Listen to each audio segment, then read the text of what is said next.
Hello everyone. आज हम Vienna convention and Montreal protocol को पढ़ेंगे।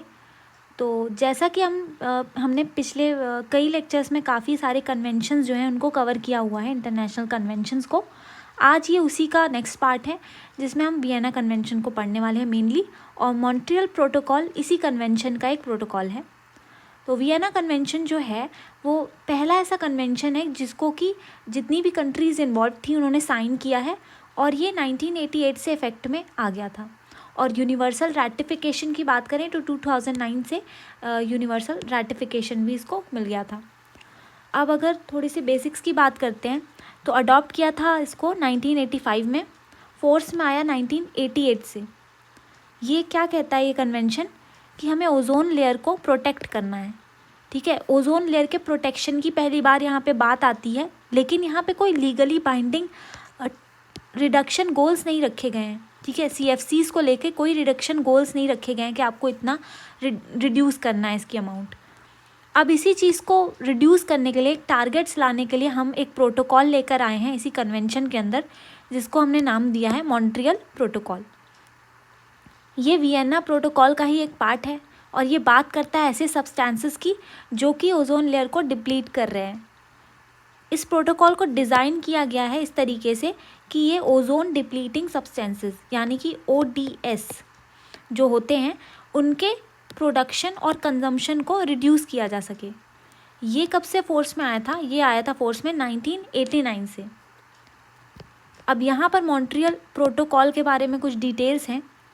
ये क्या है? Montreal protocol on substances that deplete the ozone layer is a landmark multilateral environmental agreement that regulates the production and consumption of nearly 100 man-made chemicals referred to as ozone depleting substances। तो ये protocol हमारा बात करता है production और consumption को reduce करना किसका? करीबन 100 मैन मेड केमिकल्स, ऐसे केमिकल्स जो कि ओजोन डिप्लीशन का कारण बनते हैं, जिनको हम ओजोन डिप्लीटिंग सब्सटेंसेस कहते हैं। ऐसे केमिकल्स या ओजोन डिप्लीटिंग सब्सटेंसेस जब एटमॉस्फेयर में रिलीज होते हैं तो ये स्ट्रेटोस्फेयर में जो प्रेजेंट है ओजोन लेयर उसको डैमेज करते हैं। और ओजोन लेयर हमें पता है कि अर्थ की एक प्रोटेक्टिव शील्ड की तरह काम करता है, जो कि अल्ट्रा वायलेट रेडिएशन जो सन में से आ रही होती है उससे हमारे ह्यूमंस को, एनवायरनमेंट को प्रोटेक्ट करता है।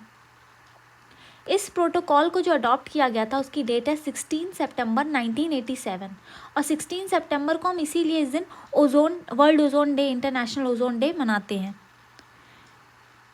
The Montreal Protocol phases down the consumption and production of different ODS in a step-wise manner with a different timetables for developed and developing countries।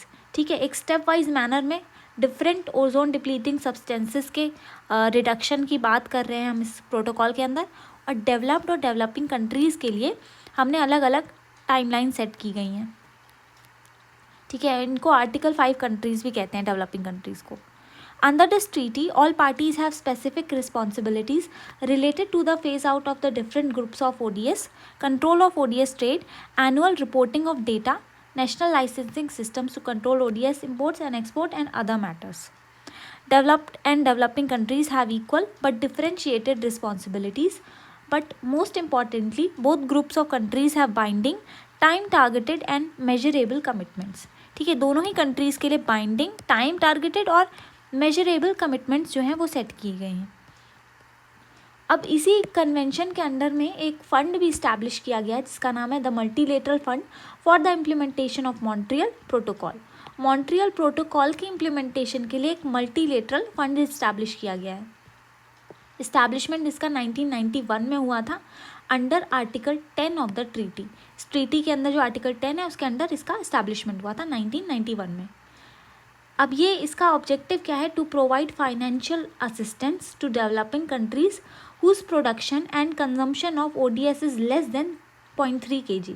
ठीक है, ऐसी डेवलपिंग कंट्रीज़ को फाइनेंशियल असिस्टेंस प्रोवाइड करना जिनका ozone depleting substances का production और consumption less than 0.3 kg है। Implementation इसका कौन करता है इस फंड का? UNEP, UNDP, UNIDO और वर्ल्ड बैंक। ठीक है, ये सारी ऑर्गेनाइजेशंस इसके साथ जुड़ी हुई हैं। उसके बाद हम किगाली एग्रीमेंट की बात करते हैं। ये भी हमारा इसी ओजोन से रिलेटेड है और इसी कन्वेंशन से जुड़ा हुआ है। इसको साइन किया गया था 15 अक्टूबर 2016 में। कब किया गया था? जब मॉन्ट्रियल प्रोटोकॉल की 28 मीटिंग चल रही थी। मॉन्ट्रियल प्रोटोकॉल की जो पार्टीज़ हैं उनकी 28 मीटिंग चल रही थी, तब किगाली एग्रीमेंट को साइन किया गया। ये जो अग्रीमेंट साइन किया गया था ये रवांडा में किगाली है, वहाँ पर साइन किया गया। और मेजर ऑब्जेक्टिव क्या था? जैसा कि हमने मॉन्ट्रियल प्रोटोकॉल में देखा, सबसे पहले तो कन्वेंशन आया, वियना कन्वेंशन, जिसमें हमने ओजोन लेयर के डिप्लीशन की बात की थी और ये कहा था कि हमें बचाना है, इसको प्रोटेक्ट करना है, रिड्यूस करना है, लेकिन कोई टारगेट्स नहीं सेट किए थे। फिर मॉन्ट्रियल प्रोटोकॉल हम लेकर आए जिसमें CFCs को मेन कल्प्रिट माना जा रहा था ओजोन डिप्लीशन के लिए, तो उसके फेज आउट की हमने बात की CFCs के लिए, ठीक है। और इसके CFCs के ऑल्टरनेटिव के रूप में हमने HFCs को इंट्रोड्यूस किया, ठीक है। HFCs को यहाँ से इंट्रोड्यूस कर दिया, लेकिन बाद में पता चलता है कि HFCs जो है वो ओजोन लेयर डिप्लीशन तो नहीं करते, लेकिन ग्रीन हाउस इफेक्ट को कॉज करते हैं, तो ग्लोबल वार्मिंग के लिए ये रिस्पॉन्सिबल होते हैं। तो अब हमें इस बात की चिंता हुई कि HFCs भी हमारे इन्वायरमेंट के लिए ठीक नहीं है। तो यहाँ पे वही बात की गई है कि इसको HFCs के फेज आउट के लिए हमारा किगाली एग्रीमेंट साइन किया गया, क्योंकि CFCs को हम पहले ही डिसकंटिन्यू कर चुके हैं मॉन्ट्रियल प्रोटोकॉल के अंदर। फिर HFCs को 1990s में इंट्रोड्यूस किया गया था as an alternative to replace chemicals that had been found to erode ozone layer, ठीक है। ऐसे सब्सटेंस जो ओजोन लेयर को डिप्लीट कर रहे थे उनकी रिप्लेसमेंट के लिए हम HFCs को लेकर आए, लेकिन बाद में पता चलता है कि ये ग्रीन हाउस इफेक्ट कॉज कर रहे हैं। ये अग्रीमेंट भी बाइंडिंग है 2019 से, इसकी सारी जो पार्टीज़ हैं उन सब के ऊपर। अब इसमें भी देखिए ग्रुप्स में बांटा गया है कंट्रीज़ को। ग्रुप 1 में डेवलप्ड कंट्रीज़ आती हैं, जिनको कहा गया है कि इनको अपना HFCs का जो यूज़ है उसको रिड्यूस करना पड़ेगा 10% से from by 2019 from 2011 to 13 levels, ठीक है। और 85% रिड्यूस कर देना होगा 2036 तक।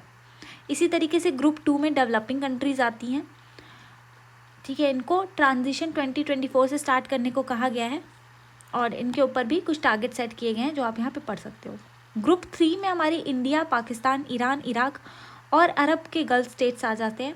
इनको जो प्रोसेस है वो 2028 से स्टार्ट करना है, 10% रिडक्शन करना है इनको 2022 तक फ्रॉम 2032 तक फ्रॉम 2024 to 2026 लेवल्स, और 85% रिडक्शन कर देना है 2047 तक। तो ये हमारा आज का लेक्चर था जिसमें हमने वियना कन्वेंशन, मॉन्ट्रियल प्रोटोकॉल और किगाली एग्रीमेंट को पढ़ा। अक्सर इन प्रोटोकॉल और एग्रीमेंट को क्योटो प्रोटोकॉल के साथ ऑप्शन में देके कंफ्यूज किया जाता है। क्योटो प्रोटोकॉल जो हमने पहले पढ़ा था United nation framework convention on climate change के अंडर में उसको साइन किया गया था फॉर क्लाइमेट चेंज, ठीक है। और वो बात कर रहा था हमारे ऐसी गैसेस के बारे में जो कि क्लाइमेट चेंज का कारण बनती है, तो अक्सर उसको कंफ्यूज करके ऑप्शन में मॉन्ट्रियल प्रोटोकॉल और किगाली एग्रीमेंट के साथ दिया जाता है। तो इसमें हमें कंफ्यूज नहीं होना है और आज के लेक्चर को याद रखना है। Thank you.